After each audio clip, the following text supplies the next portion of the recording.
Hey, what's going on, guys? This is ComputerMadMan here, and welcome to the 4th episode of the online internet safety series. So in today's episode, we're going to be talking about code generators, specifically gift card code generators, basically to make it so the fact that you don't have to pay for actual gift cards in order to buy things online. So I'm going to be going through some of the consequences of using these code generators, why they're bad, why you shouldn't use them, and then I'm going to give you some safety tips on how to avoid them. Just purely so the fact that we don't end up in the dark web of the internet. So without further ado, let's get into it. So yeah, specifically the main gift cards that you'll tend to get these code generators for are different things such as Xbox Live code generators, because Xbox Live is quite expensive, PlayStation Network, because obviously they can be quite expensive for arcade games and stuff, Google Play Store, like, you know, the music, the apps, you know, all that sort of stuff, movies, and iTunes, once again, apps, movies, and that sort of thing.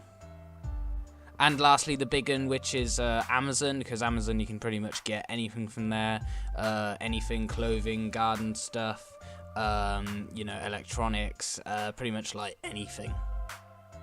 But the problem with these generators, though, is they are in fact broken. And the reason why they're broken, first of all, is because of the fact that they are potentially viruses. When I've downloaded generators in the past, before I've downloaded some from Xbox Live, my antivirus goes crazy at it. It comes up saying that it's a virus, I shouldn't use it, it's not a trusted program. So if you do end up actually using these codes and going against your antivirus, it will give you a code which might seem legit. It will usually come up probably on the website or wherever you're want to use the code. It will say that it's already been it might have already been redeemed, you know, meaning that someone's already probably used it, or either it will most likely come up with something saying that the code was actually invalid, meaning the code was never actually released at all. It's a fake code. It doesn't match anything that's online in the company's database. It's just a waste of time. You spent all that effort, like downloading the program, waiting for the code to come out, and then you have to wait to load the website up, and once you've entered it, it doesn't even work. So you've just wasted, like, you know, 5-10 minutes just trying to get a code that doesn't even work. So it's absolutely pointless. And then you've got a virus. So it's a double whammy there, essentially. Alright, so for the light side, let's get into the safety tips. Woohoo! So the first safety tip is I would say avoid YouTube. This is a very sort of grey area to do with YouTube. Basically, you'll get loads of people posting up things saying, oh yes, free code generator, gift card, how to get, working proof 2017.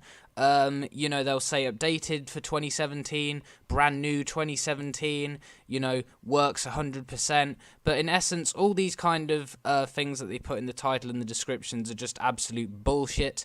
Do not trust them. They're just used to lure you in, and it's essentially it's like a trap.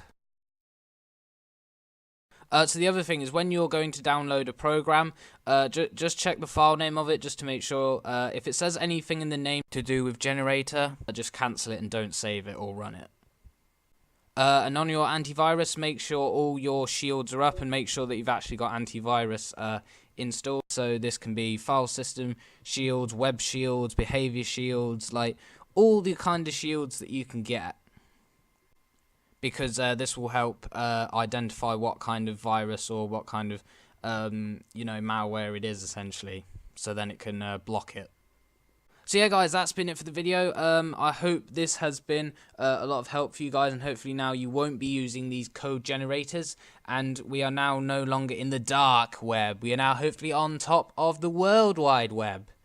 So yeah, guys, that's been it for the code generators video. I hope it's been a lot of use to you, and hopefully you now know what to do and how to avoid these generators. So I'll see you guys in my next video.